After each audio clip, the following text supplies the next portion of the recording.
Well, welcome everyone to our Zoom party with Dr. James Lang and Dr. Michelle Miller. This is going to be as informal as a dinner party. If you've never joined any of my Zoom parties before, they're unscripted. We don't really have lists of things. We don't have an agenda. It's just us chit-chatting. And if you have any questions, please do put them in the chat. But we'll go ahead and get started. Thank you again for joining us. So Jim and Michelle, you've both got fantastic books that I love. Jim's got a new book. Jim's written about memory research for teaching. Michelle's written about memory research and teaching. I've written about memory research and teaching. So we're really going to talk about teaching and a lot of practical tips on how to improve our teaching and learning. So Jim, let's start with you. Tell us a bit about what you teach, where you're at, and then we will hear about your new book in a little bit. All right, I like it. Flashing the new book. I appreciate that. I was an English professor for around 20 years at a college here in Massachusetts, Assumption University. And but I started my career before that at Northwestern, where I got my PhD, and I spent 3 years at the teaching center there. And so that's my career actually started at a teaching center and focusing on how to improve teaching and learning, like most teaching centers do, under the mentorship of Ken Bain. And so I learned a lot from him about not only about teaching and learning, but also how to write about teaching and learning. And so at the end of my time there, I started writing for the Chronicle of Higher Education, essays about teaching and learning, but also like higher education more generally. And but I was enjoying that work, but I wanted to actually get my own job as a teacher, become a regular professor, as opposed to being somebody who just sort of supported that work. And then so I got a job, and I was a regular English professor for many years. And then at maybe the last third of that time, I founded the teaching center at our campus at Assumption and directed that. And then, long story, but I took a couple of years away from full-time teaching. But now I'm at Notre Dame. So my career is sort of coming back in full circle, in that I am now at the Kingdom Center for Teaching Excellence at Notre Dame. Likewise, again, supporting faculty in their teaching and learning. My position there is actually hybrid half-time. So I'm there about 50% of my time is at Notre Dame. And actually of that time, 1 week a month. So essentially I'm on campus 1 week a month. And I have a great team there. I love working with people. I've learned a lot, lots of great intellectual stimulation there for me. And hopefully I'm offering that to others as well. So that's been great. And at the end of starting in my first book on teaching and learning was 2008. And those books came out of my columns for the Chronicle of Higher Education. Mm-hmm. So, I just wrote every month or so about teaching and learning issues. And those eventually, turned into books. Yeah, there you go. Yeah, thank you. That was 2008. Wow. Yeah, 2008 on course. I was just Yeah. at another campus, and someone just told me they just read it, for the first time. And she said, it still holds up. So it's Oh, been a while yeah. since I actually read it myself. But Yeah. Well, and for context, I don't remember how, so Jim's book from 2008, wow, is called On Course. And I don't remember how I came across it, but I didn't know Jim and I loved it. Absolutely loved it. It was approachable and practical. And Jim, I don't know if you know this, but actually when I was in grad school, we took a teacher training course in terms of if we're going to teach in grad school or TA. And I got them to switch to your book. oh, I all I had right. already read On Course and I just didn't care for the one we were using in my graduate program. So I got them to switch On Course and it totally changed the way I assess Oh, I'm students, glad to hear that. Yeah. the chapter on discussion. So I definitely, and I read it every year. I really do. And you That's can't tell nice. that this is very sun faded as well. So for anyone interested in a fantastic practical book, check out On Course. And then after I was loving this, I think, Jim, you DM'd me on Twitter about the book you were writing, Small Right, Teaching, which right, includes right, a lot of memory research. right. And obviously I have all of these autographed too. Um, And of course, small teaching covers a lot of work that people here in the party know about, retrieval and spacing and interleaving and other techniques for improving learning. So I've just been a huge fan, I guess, for Thank you. almost 20 years. Yeah, but I mean, a lot of my, my interest in like cognitive psychology and how the brain learns and all that kind of stuff, the two of you are often, largely responsible for that, actually. From Michelle's, article she wrote a long, I don't know how old that article is, Michelle, but I still 2011. remember that article. What was it? What was it? 2011, but who's counting? 2011, right, right. 2011. I wrote it. I started writing in 2009, but yeah, It was called 2011. something like what college teachers should know about memory or something like that, right? Yeah, yeah. Yeah. And so I learned a lot from that, and I encountered your research, Pooja, and with Henry Rodiger's group, and I was just fascinated by that stuff. So yeah, so that's kind of drove the next, several books. This new book's a little bit different. So just quickly finish up with this. And so, this new book sort of brings together the two threads of my life, basically, my professional interests. It's about both writing and teaching together, and it's specifically for teachers who also are writers. And so, the easy way to explain it is, most people come to a nonfiction reading experience because they want to learn something. And so, I think if you think about that a nonfiction book as a learning experience, I think teachers are really well positioned to write nonfiction books if they start making the translation move from the classroom into print. And so the goal of the book is essentially to say, you know, the goal is really to be an enabling move for teachers to Mhm. say, listen, I know how to help people learn. I do it all the time. And I can actually expand the audiences for my research and my ideas, my teaching by trying to write books or essays to educate people. And I think we really need that right now. Yeah. I think in our society right now needs to hear more from teachers and experts and faculty, for obvious reasons. But yeah, so I really hope the book can help people draw from their skills they already have, because many people feel intimidated by writing. Mhm. The notion they can write for other people outside their discipline. And so the book is try to help empower them to do that. So that's the goal. But so I'm going to segue Sure. to Michelle because Yeah. as I said, that was the first article I think really drew me into the research on teaching and learning. And then you wrote your book on technology and teaching, and then you've been, going hard ever since at writing about translating research into, again, strategies for teachers. So, Michelle, give us your little Oh, summary.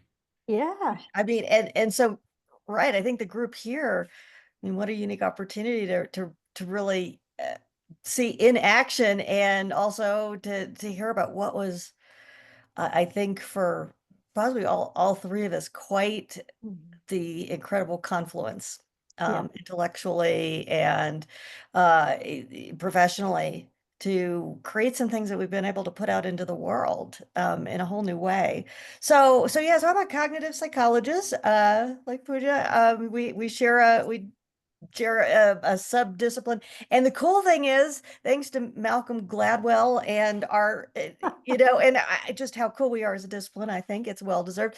I don't have to explain that as much anymore. So when I was Yeah. in It's grad true. school, like I started grad school in 1990, and um, of course, my parents, who had sort of were in and out of academia themselves, they knew, of course, what psychology and research psychology was all about, but that I was specializing in cognitive psychology, they would have to, explain to their friends at their parties, Right. like, but is she gonna be a therapist? And they're like, no. And it's like, cognitive behavioral therapy, isn't that what that is? No. There's nothing wrong with that. It's really great, but no, she's doing some other weird Mhm. thing. Um, so that is the subdiscipline of research psychology that has to do. I mean, memory is kind of our core nucleus of what we're Yeah.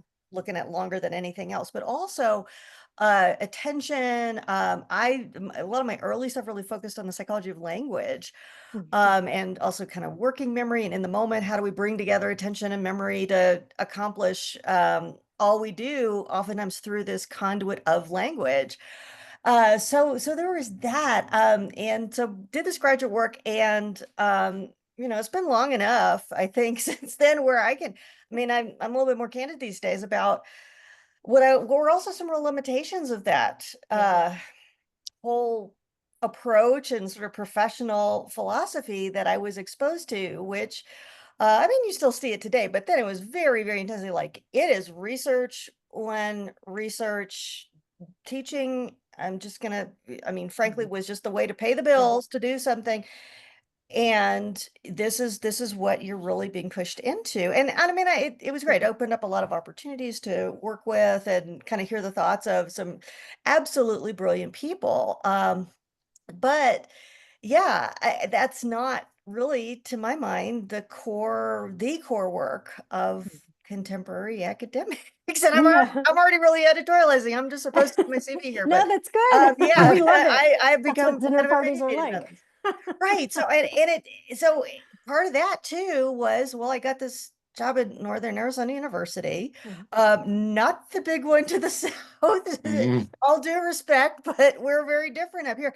It's a teaching oriented school that is also a very diverse cross section, economically, socially, ethnically. One of the core kind of founding missions of our university is that we serve Native American populations, the Navajo Right. Nation, the Zuni Nation, Hopi, and Apache nations are all in really close proximity. And that is a big, big deal. And it also means if you've ever been in Northern Arizona, Grand Canyon land, big, big distances and oftentimes Mm. really treacherous travel. So it was also a place that actually, from even around 2000 when I joined NAU, we were already pushing into things like interactive TV. I don't know, maybe people in the class in the chat. If you remember IITV, I had to sign when I accepted my job offer that I was okay. I would take a shot at IITV if they wanted me to, and I never got to. But we were already like pushing out into that with this real purpose, not just like, well, so we can be cool and give conference presentations, but so that we can reach people who otherwise are not going to have a shot at higher education. So that I really that mission really fired me up. I've always been into technology as well, and so I was kind of seeing the new research on that and on learning, and all that did come together in that article that Jim mentioned that I published in the journal College Teaching, which I What's the name of the article? I can try to find the link. Oh, okay. So yeah, and I can drop it in later too. So Yeah. so yeah, College Teaching, they published it, and this was terrifying to me as a psychologist from this empirical discipline because there was no new data in it. Who could think of such a thing to publish it? All right, I didn't run a study. I was just like, you know what? I think there's some things that I was hearing from my graduate students are like, well, my textbook says this thing about these boxes and five plus or and I'm like, that's wrong. Yeah. So I put it out there. Jim saw it and put it out there because like you, I'm Yeah. sitting at my desk and reading Jim's column every week. Every time it comes out, I can't wait to read it. Um, and that was how I did get the opportunity to write the book Minds Online, Teaching Effectively with Technology. It came at a very Yeah. difficult time for me personally and professionally. Um, and I pushed through and managed to put that out there. And people are still reading that book amazingly, even though it has technology in it. And I'm like, this stuff is going to go out of date. And some of it did, but really, really dramatically, but not all of it. Yeah. So yeah, that opened up this ability to reach people through books, which is always something I wanted to do and never was able to in this little box that I was kind of put into when I graduated from my PhD program, and an opportunity to meet people. I'm already seeing people up in the roster up here who I've gotten to meet Yeah. and hear about their tremendous work helping students. So that's my that's my story, and I shall stick to. Thanks. Yeah. And I thanks. still I Oh, go I for it, still Jim. cite I still have a quote from that book, your first book, that I use in my attention presentations. Because I love the phrase you use that we're the stewards of students' limited stores of attention. And I just that idea of stewardship to me, it really resonates with me, you know? And instead of just putting the blame on students for not paying attention, we Mhm. can help them. And I think that that phrase really captured what I went to try to, do more in that book. So so that book still definitely lives on my in my work Oh, as well. Well, and actually, so I love talking about practical tips, and this is just a random aside, but in your teaching in both your classrooms, then how do you keep I mean, what's sort of one practical tip where you know that it's not necessarily students' faults for being distracted or not paying attention? How do you manage to keep students' attention based on what you know about research or from your own decades of experience teaching? How do you keep students sort of, yeah, paying attention, which is hard for all of us? I think that I'm sort of a sometimes I can say this on repeat a lot, but like almost every presentation or like thing I'll say, I'm a big believer in openings and closings. And I really believe that maybe that comes also from my background in literature, because like, the opening of a poem, a novel, and the closing of it are really key moments, right? So we sort of narratives have these really weighty moments at the start and the close. And I like to think about the classroom in the same way. So these opportunities we have, and also because like attention is high, and Yeah. those are the moments where it's going to be highest, maybe, maybe at the end because if you've been sitting there for a long time, maybe, Mhm. but also you're aware that things are about to finish, so you want to perk up at the end a little bit. Right. Um, and so I like to think about those moments as the times to lean into a teaching technique that you know is useful. Mm. And so like, like retrieval practice at the start of the class or some kind of processing thing at the end. Um, and so, it's hard to know the research about attention and not sort of be reconciled to the fact that people's minds are going to wander in class, and that's okay. And so it's not always a bad thing, actually, when your Right. mind wanders, right? And so Yeah. we all know that. But I do think trying to take advantage of those. There's Daniel Kahneman's book, Thinking Thinking Fast and fast and Slow, slow, that right? very, The, yeah. the, the peak end rule, like he talks about that, right? So you think about these peak moments and also the ending, but I think the opening can be really important too. So to try to figure out where those moments are and then Mm. put your sort of best, some of your best teaching strategies in there. That makes sense. And Michelle, what do you do to keep students engaged? yeah. And I can pick just one. You can pick two, two Okay. tips. Thank you. I mean, there's just the kind of basic principle of, and I think this is maybe it only counts for half because it's actually a lot of what Jim is talking about as well here is uh, the opening for active response, right? Mm. Okay, so I am so old that not only did I go to grad school in 1990, I remember Laverne and Shirley, and Shirley they would work in the factory, and the things would go by, and I think there was like something weird goes by. Of course, they don't notice. Of course, they're up in space because there's never really a chance for them to do something active Yeah. there. And I think that's the sort of mentality that we worry about with our students, and then we fall into ourselves. And I guess that leads into kind of what not to do and what to do. I don't like to um create sort of these artificial generational or us versus Mm. them divides of just like, Yeah. well, the reason why that they aren't hanging on my every word 45 minutes of the class on We've all experienced that. yeah, Yeah. on whatever, on grammatical structures is that, because Generation Z or phones or whatever. I don't think that people's fundamental attentional mechanisms or mechanisms for learning have changed all that much, and Yeah. that's also an Yeah. artifice of, I mean, that's the discipline. We see the kind of the long view. um but that said, we do have the portable technology, and so I also like to engage students very actively in that discussion. And actually, this comes Mhm. back to, I mean, I would really recommend, I mean, Jim's book on this, on distracted students. Mhm. You talk about the conscious development and conscious cultivation and kind of stewardship of attention, of it's something you have to work. And now here too, we don't want to get into like, oh, there's an attention spot in the brain and it's a muscle and you build it up. I mean, that too, I Yeah. think it just drives me crazy is sort of a flawed metaphor. But that said, we have this pull, and there is always something better in the moment or more compelling that we can jump off onto. So I like to engage students kind of over the longer term in, all right, my phone makes me nuts too. So what do you all do to keep this under Yeah, that's Right. great. you know, Yeah. I Yeah. just put you in this online course to do or to do this fabulous online activity. Well, now you're online with your laptop and it's doing its thing. And oh, by the way, we're on Wi-Fi and TikTok and all this stuff. So what are the actual strategies? And we actually we had a long range project that we did at NAU to see if we could engage students. So I like to do that to kind of break down that taboo, open it up, and it's a two-way conversation because students will tell you some pretty amazing things that they Yeah, figure out. That's They true. lived Yeah. with this absolutely. stuff longer than we did. Yeah. So, in Yeah. terms of their overall lives. So those are some things I like to do. Yeah. Yeah, that's a Thanks. great point. Sorry, yeah.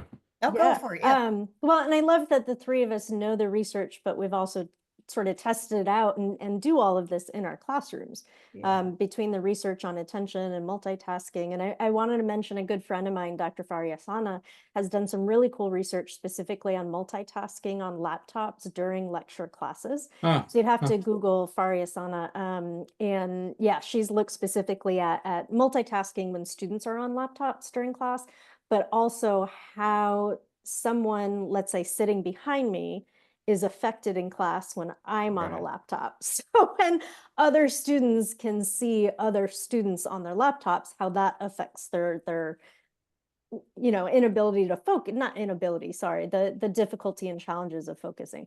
And Yeah, Michelle, you reminded me from these conversations you have with students, one conversation I have with students also about phones. And I really like this is to help them with engagement and focus and the ubiquity, how common our phones are. I talk with my students about agency in that Yeah. I teach 200 college students. They're adults and they're intelligent human beings. And I mean, right now I've got notifications popping up on my phone. And so we practice and experiment with ourselves to either turn our phones on do not disturb. Yeah. And if that's too much of a stretch for my students, which it can be, then I at least encourage them to put their phones upside down yeah, so yeah, that yeah. the student has the agency, is making the choice to turn their phone up to check it, as opposed to the screen lighting up and the phone saying, hey, look at me, hey, look at me. Students can choose to put their phones face down and then look at it. So I really like doing that in my classrooms, which seems to work well. Oh, and I see mention in the chat, the last name, yes, thank you, Amanda, is Faryasana. And thank you for linking to all this. I noticed there was a link to Michelle's article as well. See, I love this. Everyone here knows everyone here. So it's so much fun. Please continue putting any links or questions in the chat. And we already have, let's see, a question for Michelle. What are some better Wait, hold metaphors? on, Miss Pooja, Oh, Pooja, wait, we have yeah. to, wait, Pooja, we have to talk about Oh, your, okay. and your new book too. Wait, Yes. Sure. before we get to that question, let's Okay. finish the process of introducing everybody. So, Ah, yeah, yeah. and as I said, I encountered your work through that, I think that study that you about the sixth grade, which you did with Mhm, Patrice Bain, right? Which mhm. studying those retrieval practices over the course of the whole year, wasn't it? Something like that? Yeah. Yeah, Yeah. yeah. So that study always that which I think I used in Smart Teaching. So you Yeah. tell us your backstory and your Oh, new well, book too. thanks, Jim. Well, let's see, I'm a cognitive scientist. I've been conducting research on how students learn for 20 years. I got, and yeah, I got interested in conducting this kind of research because originally I was training to be an elementary school teacher. And it was enlightening and energizing to learn how to teach. But I honestly kept being really frustrated that there was no research, or at least no research that I was learning about in my teacher training. I just kept thinking, how do we know that this is what works? how do we know that this is what improves student learning? So I think I've always just been a born skeptic. I always want the Yeah. evidence behind something, and maybe that's the scientist in me or just the person I am. And so I'm like, how do I know that this works? And then I found this whole world of research on memory that I literally did not know existed. And it like my heart's racing. It became this light bulb moment for me where it was like, yeah, teaching's a lot of fun and I know I want to do this, but also it's really cool to understand how we do research in the laboratory and what that looks like in the classroom. So to your point, Jim, in grad school, I started doing research in K-12 public schools, specifically in grades 6 through 12. Because as Michelle knows, we've got lots of laboratory research on how retrieval practice improves learning, practicing what you know, like practicing an instrument. And a lot of that research has been done in laboratory settings. So I had a lot of fun looking at, do all those laboratory principles actually hold up in schools with fifth graders and schools with 15-year-olds and schools in college and classes in college with college age students and then medical students. So we've had this huge boon of research in the past 15 years, since about 2010. And it's really fun to see that all of those principles apply. And so in looking at the stack of books I have on all of this stuff, it's just so fulfilling to see that more and more research is getting out there to teachers and more of it's being done in classrooms. And both of you have had a really big hand in doing that. Yeah. Yeah. Yeah. And so you're a new book now. And Yeah. so it's got you sort of bringing together 10 cognitive scientists, right? Yeah. So here's Each, our new book. It's short. yeah. I like to point Yeah. this out. It's very short. And Michelle's new book is also very short. So actually all Yes. books are pretty short. All three books are pretty short. Yeah, they Mine's the are. longest, like, 220 pages, but still, like Like we're all teachers. We're like, we like spacious. short. We do. As much as I love Thinking Fast and Slow by Daniel Kahneman, it's a Yeah. lot to think about, So Nobody hates a short book. Nobody hates a yes. short book. And maybe you mentioned that in here. I don't know. Because Yeah. writing can be really intimidating. And I think Yeah. some of us feel like I don't have a whole book to write, right? I don't have that much to write. So one thing I love about my new book, Smart Teaching, Stronger Learning, is I didn't write it. Mhm. I was the editor. So I brought together 10 scientists in my field. And I've got, I can share a link in the chat as well, but there are 10 scientists from around the world who are all memory experts, but they are also all classroom teachers. Oh, there we go. And so they share a little bit of their research, but really each chapter, 10 chapters, 10 pages, are about how they teach. So great, here's what interleaving looks like. That's a chapter by Dr. Veronica Yan, but then she goes into what does that look like in her classroom? How does she interleave and mix up concepts to improve students' learning? She's got this great analogy I love about how life doesn't come at you sequentially. If you're learning vocabulary words in biology or statistical tests, life is more like tie-dye and everything is mixed up. And so That's she talks awesome. about how she uses that analogy in her classroom.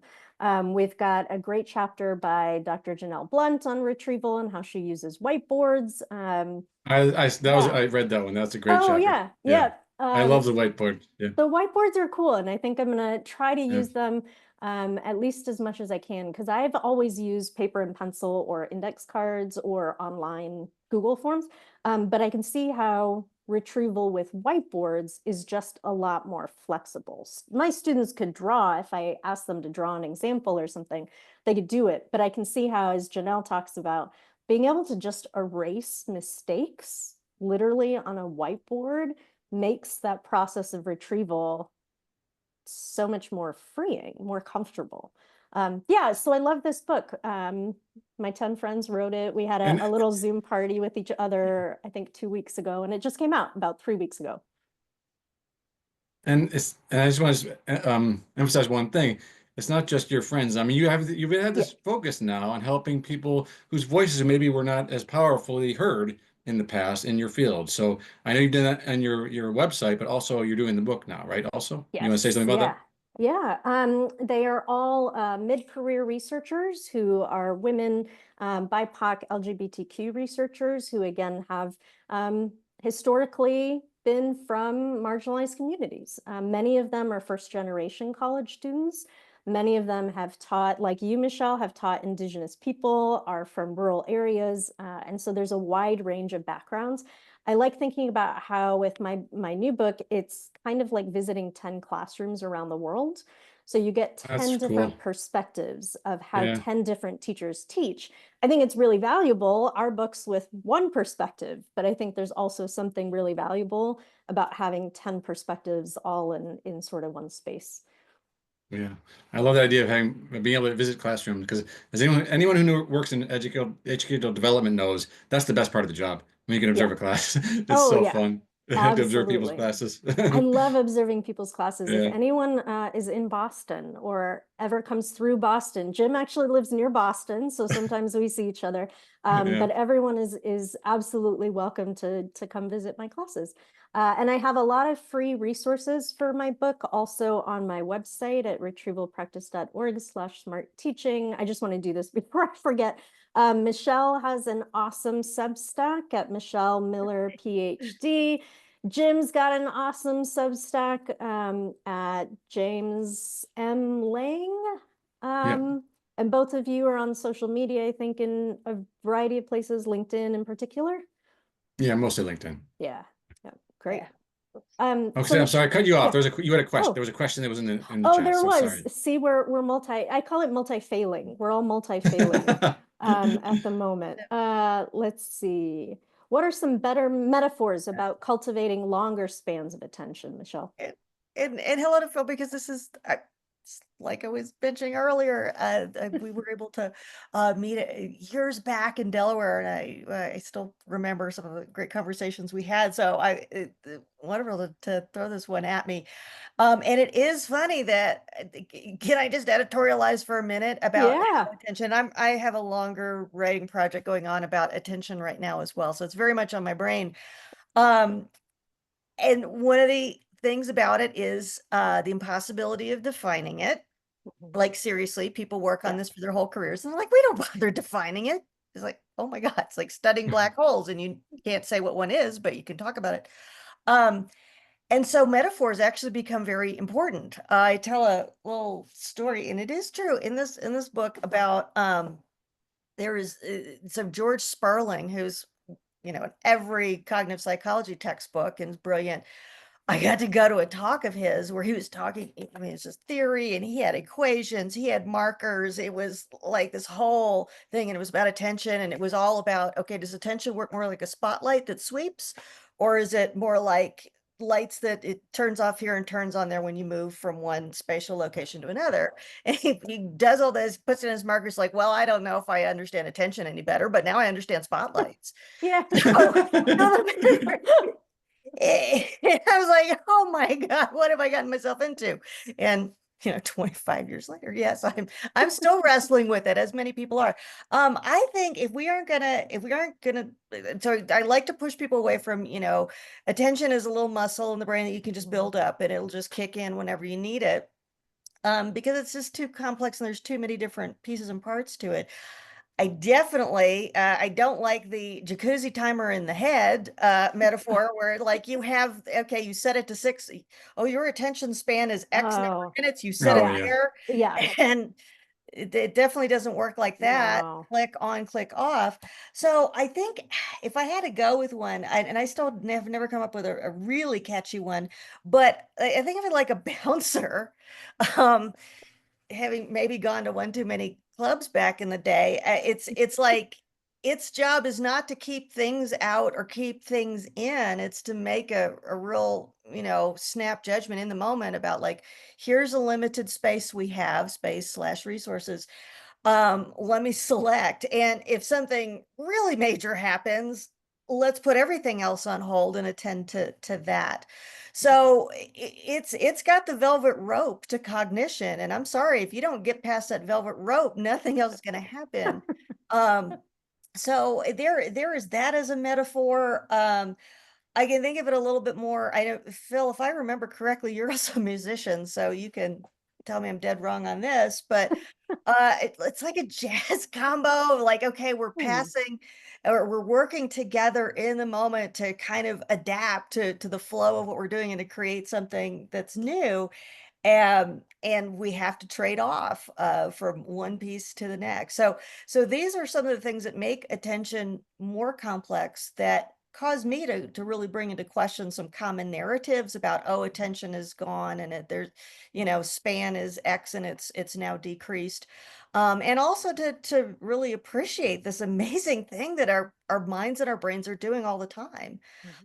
Attention, I guess one last metaphor that I have kicked around a lot in some of my recent writing is, okay, so picture it's Mad Men, and Don Draper's there at his desk.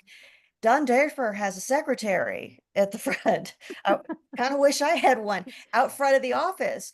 And so a really good secretary doesn't do Don Draper's job for him, or whoever fancy executive person is.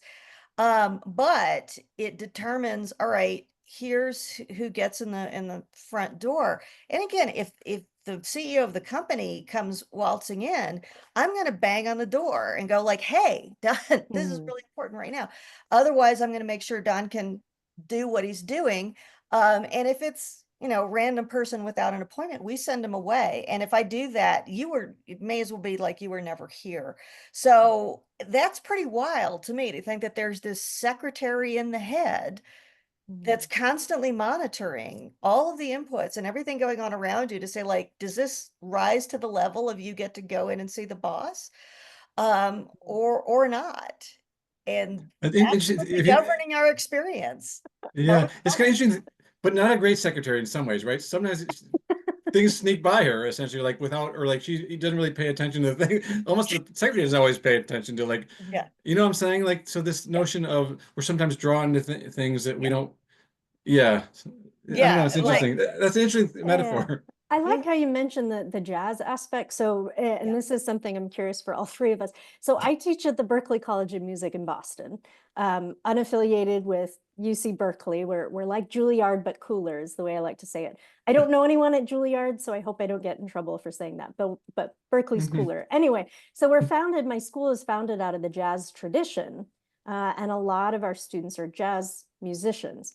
And with the improv aspect, I can see, Michelle, how attention feels a bit like improv.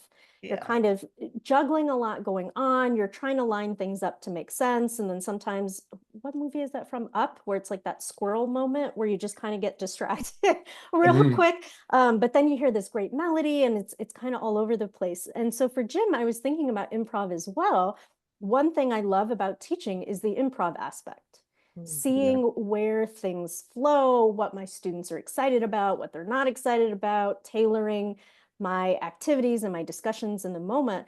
And with your tips on writing, Jim, one thing I was also nervous about when I started writing is that in the classroom, I can improv. I can kind of go with the flow in a literal sense. But if you write something down, if we want to encourage more teachers and more scientists to write, then once it's written in a book, it's written. We can't improv anymore. So help us out with that. What could we do with that? Because all of us here are teachers on this Zoom. So what do we do to still get that energetic feeling of the classroom, but in writing? Yeah, I mean that's a good point. I think maybe that sometimes can be a barrier too, to like if you're in a field which sort of moves quickly, and many fields do, you might be concerned that I put that, and it takes a year or two or more for a book to be written, and actually even when it's finished, another year to come out. So like Right. there's a lot of those concerns. AI was arrived when I was writing this book. So like I had to think about where does that belong, where does it belong? And of course, they'll, whatever AI is doing now, it'll be doing something quite different in Yeah. 5 years. But I think that the way this, I actually try to talk to my authors about this, because Michelle and I co-edited a book series, Yeah, and and tell us more um, about that. yeah, and so I often will say to people, listen, the book itself is one thing. You're like you're when you're establishing yourself as an expert in a field, this one thing is really important, right? It's oftentimes give you the credentials and the ability to then move beyond um, just being in the classroom and talking to your specific audiences or your disciplinary colleagues, right? But to have that's a key piece of the platform, but the platform goes beyond that. And so, the book essentially is your sort of like it's your entry point, with sharing your expertise with people, but it goes beyond that. And you able to talk to people and expand your ideas as you, you know, give talks about it. You can keep sharing about it on social media Yeah. as we do on like places like Substack. And so I think this notion is the book is key. And you know, we want to have people to have this opportunity to share their expertise in this particular format. And I'm a big believer in books, you know, as you might expect. And I think my next project is going to be about reading. But yeah, so I think reading is really important, and I believe in books. But I do think that you have to be. It could free people to say you're not stuck to the book forever, and many of us then keep That's thinking helpful. about those issues and have the opportunity to go back to them. So actually, the last 3 days I've been at Wake Forest. And Betsy Berry, who's the vice provost there for teaching and learning, and you know, it was so she invited me to come down, and she let me essentially very kindly gave me the opportunity to give talks about several of my previous books. So Small Teaching, Distracted, and Cheating, and it was actually great for me to go back to those ideas and say, okay, where am I now, right? Like, you know, and so how am I thinking? How's my thinking evolved on these core issues? And be able to bring in new ideas and new research from people, which either sometimes would said, you know, I should have. Well, I mean, that stuff hadn't happened yet. Some of that research hadn't happened yet, but it allows me to keep evolving and going forward. And so that's what I would say to people who are concerned about that. The process of writing the book, I would also say, is for me, it's the best and the deepest way we can really get to know our disciplines and get a really new idea. Because as you drive yourself into the writing further and further into the book, you really start to open up your own thinking. We can get that same thing from our students too when we teach a class. We all know that we learn something best when we teach it, right? But I'm arguing, you know, in the book can be a kind of form of teaching. But I think this kind of slow process of doing it, the research, the wrestling with the words, all these things, I think can really deepen your own learning in the subject matter. Yeah, that's helpful. Thanks. That the writing process, of course, helps us process and think, just like it does for our students, for anyone here who teaches writing with their students. But I hadn't thought about that, how, of course, well, I mean, I have, but it's helpful to hear from you that whatever you write in a book may not change in the book itself, but it evolves in terms of how you continue speaking about it and writing about it, or posting on Substack about it or something like that. Yeah. Thanks. And Michelle, so we have a question, I think, about the difference between sort of initial encoding, initial learning, and then retrieval after that encoding has happened. I wanted to talk more with you about names because we haven't had the chance to talk about this. So Michelle's written about how to remember student names. And this is a challenge for all of us. I have the book. I'm going to show the book. Oh, okay. Oh, Thank good, you. because I don't have it. Yeah, I know. You guys don't. Yeah. Yeah. I'm going to Thanks. get one.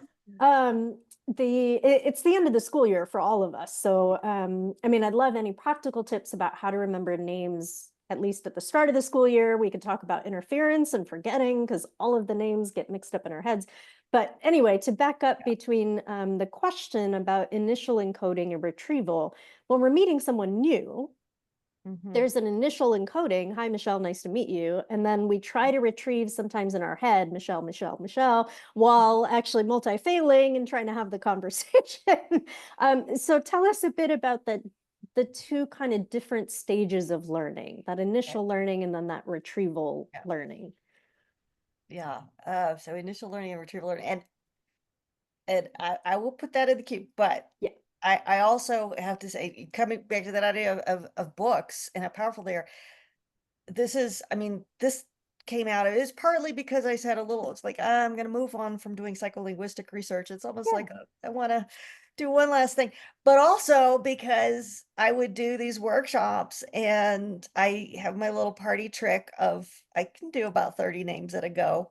And I would do that, and people would say like, "Well, nice workshop, but we really want to know what you did at the How beginning." you did it. So isn't that always the way? And I mean, it's like, should I give a handout? What do I really want to cut it? And since when you get to write for professors and academics and teachers, they actually will stay with you. We're like, I want to talk to you about phonological encoding and the phonological, and they'll actually hang in there, which I think is good because that helps you understand instead of just like, well, here's a random tip, right? Right. So Jim, open the door to No, say, I can't. The look, problem, I have so many books, I can't I give my. say Anyway, there's so yeah. retrieval for Yeah. I you. know. Yeah. I'm gonna Too keep many looking over because things. I'm looking at a shelf and I think it might have on it. Keep going, Yeah. keep going. So once again, this book exists because It Yeah, does, it it does. Jim's exists. vision, and we promise it does exist. If we were all at Jim's house, we'd be We looking can't through all show of his it books. physical manifestation right now. So yeah, encoding. So that initial encoding, that's a thing, especially with names. And this is a little less true of like a lot of the academic learning that I know that like you work on, that we can back up and say, okay, where are the, I mean, when we come back and I teach it to my peer, one of the things I'm trying to surface is what didn't I get the first time we revisionist, but names really expose that gap in a very different way.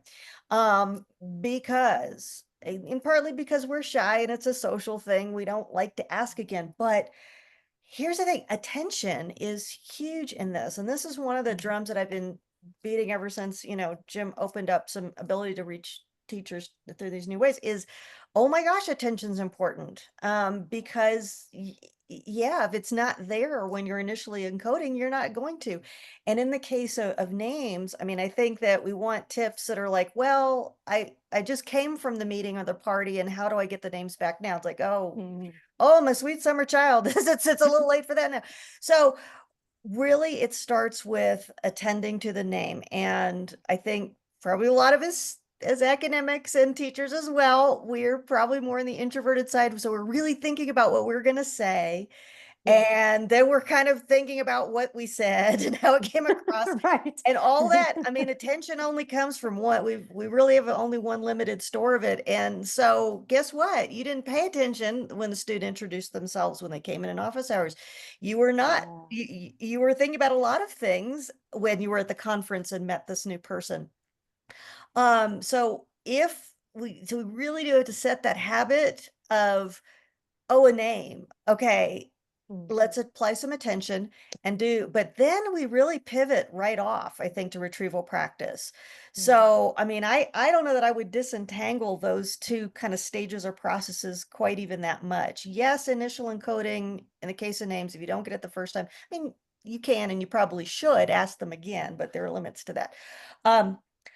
But right away, using the name and saying the name, because there's some arcane things Yeah. about how we store proper names in our minds and in our brains. It's not enough to think about how their name sounds. Yeah. You really do have to use it to really give yourself the very best shot.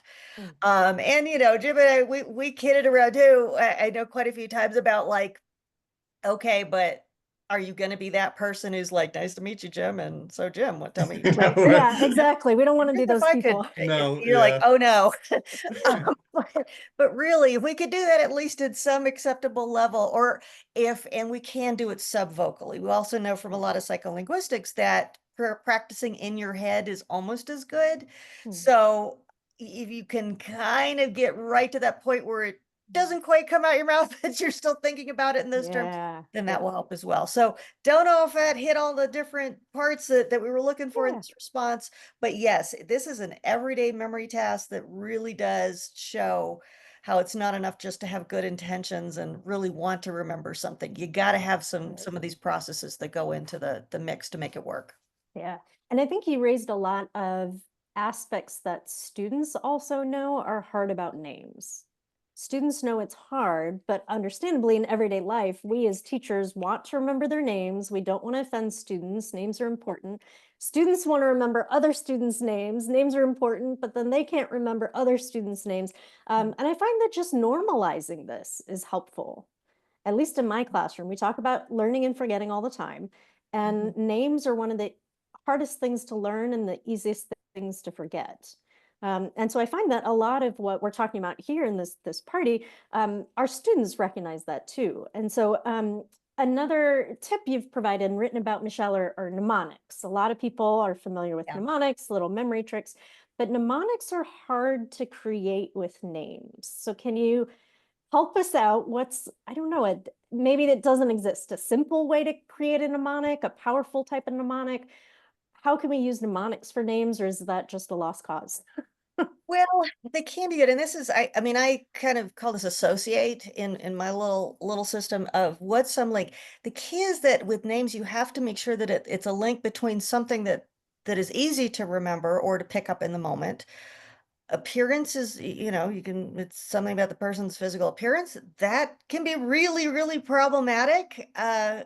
Because what if kind People of change their appearance. something note, yeah, people change their appearance, and what if it's something that you wouldn't want to share with that person? Um, so it has to be something that's very easy to remember, linked to not just the person in general, but the specific sounds of the name. If it doesn't link to the specific sounds of the name, it's not going to work because that's not where kind of the issue lies in this chain of things that has to happen successfully in order to remember a name. Um, so that said, even as something very, very tenuous, like I was talking to a group yesterday and they said, well, I met a student and okay, she plays soccer. Well, what if you're lucky enough her name is, I don't know, Becky, and you can think in your moment, uh, Beckham. You know? Yeah. Okay, if Oh, you great. happen to have that Yeah. might be enough if you can really think of her soccer playing prowess, which is a little bit more memorable. Mhm. That could trigger the right sound. But I mean, you can see here too, that's where it gets a little bit fraught. If Yeah. you triggered the wrong thing altogether. Another, I mean, I think too, linking to like people you know well, or even to I think I say non-controversial, universally liked celebrities, and that leaves us with Tom Hanks and nobody else. But Oh, you know, I good have luck. to say this Yes. because this is so I was in New York a few days ago and I went to a Broadway show. Tom Hanks was sitting like 2 seats from me. No. I'm not joking. I heard his voice and I didn't realize how distinctive his voice is. And I turned around in this Broadway theater and there was Tom Hanks and his two friends. And the whole time I'm like, can I take a selfie? Do I sit? But anyway, so Tom Hanks, very likable and sat next to me at a Broadway theater. And he Okay. wasn't a jerk, right? Please I don't think don't so. take away my No. last celebrity I who don't can, think yeah. so. He and his friends seem to enjoy the show. Oh, good. Then So he is still one. likable. Yeah. So There's like yeah. if somebody reminds me of my Uncle Hal, I don't know. Mm, That's a unique name. And if I can just make that one little link, and mnemonics go away too when you don't need them, which is the good thing. that's So yeah, true. what do you think, Jim? Yeah. Well, I was going to say, there's a comment right now which about the fact that maybe it's more important for college professors, which is absolutely true. Because in Yeah. K-12 education, you're spending more time with the students, right? And Yeah. especially like you're there every day. We typically only see them oftentimes maybe twice a week or three Mhm. times at most for like 50 minutes. So this is definitely more of a struggle in the college classroom. But I actually want to, yeah, even once a week. That's true. Mhm. Um, but that question was also clarified our question, Pooja. And I think maybe you could Yeah. answer this too, because I often think about this. I hear this question of like the difference between the initial coding in terms like in the classroom when Yeah. you're trying to teach students something new. How much attention do we need to give to the initial coding Mm. versus the retrievals, the follow-up tree up? So like, how would you? I know there's no formula, but like, what would you say? Yeah. There's no formula. It'd be nice if there were a formula or a recipe we could follow when it comes to encoding and retrieval. Or Michelle, I know, well, both of you have written about spacing out schedules or expanded spacing schedules for retrieval. And I do wish there were a formula or a recipe for how much to spend on initial encoding or retrieval or how to space things out. But I like to also think about it as a good thing that we don't, that research shows there is no formula, because that gives us that flexibility, that improv, the creativity, the expertise we all have as teachers, that we're not following this recipe of I have to engage students in initial encoding every 10 minutes, and then I have to have them retrieve every 15 minutes, and then present new content every 5 minutes. Like, it's kind of nice that we don't have those step-by-step processes in a recipe. So there is no right way. And honestly, I'm not sure how much if I were to look at my lesson plans, what would be the distribution between presenting new content and retrieving content, because then of course the content I present connects with previous stuff they've learned, which is retrieving previous stuff, but encoding new stuff. Yeah. So it's kind of messy in my classroom. I don't really have a good answer.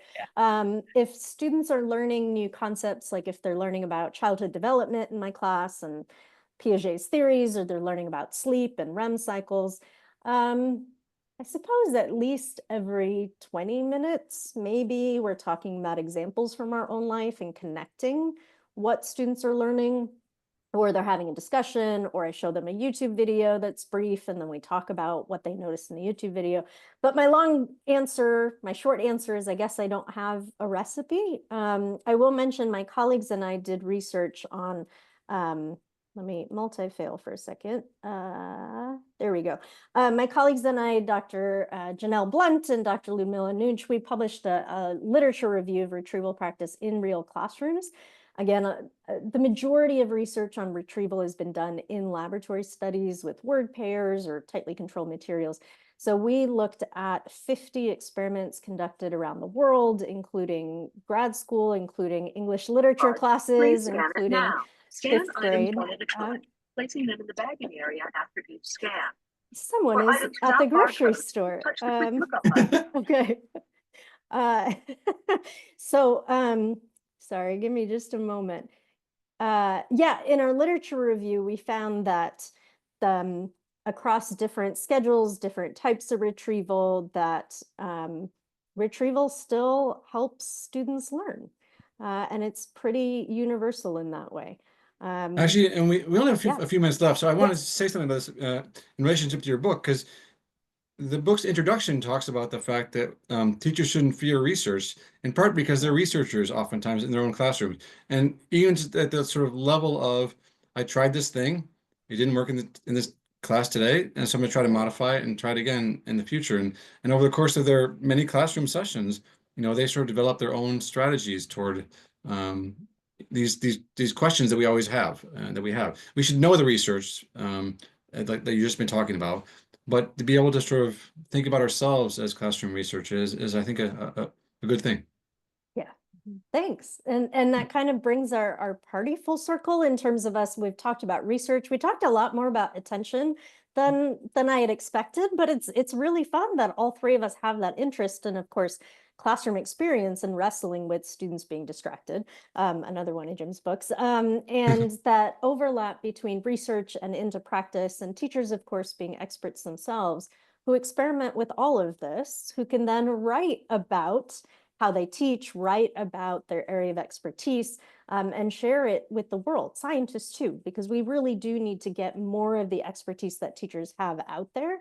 And I think for many of us, myself included, we might feel like we have this cocoon in our classroom that we like, and that's our happy place. And we don't, maybe no one else wants to know how we teach. And so it's not worth writing about. But I'm glad to see you both have Substacks, right? That's a fantastic way to just write about your thoughts on teaching and everyday life.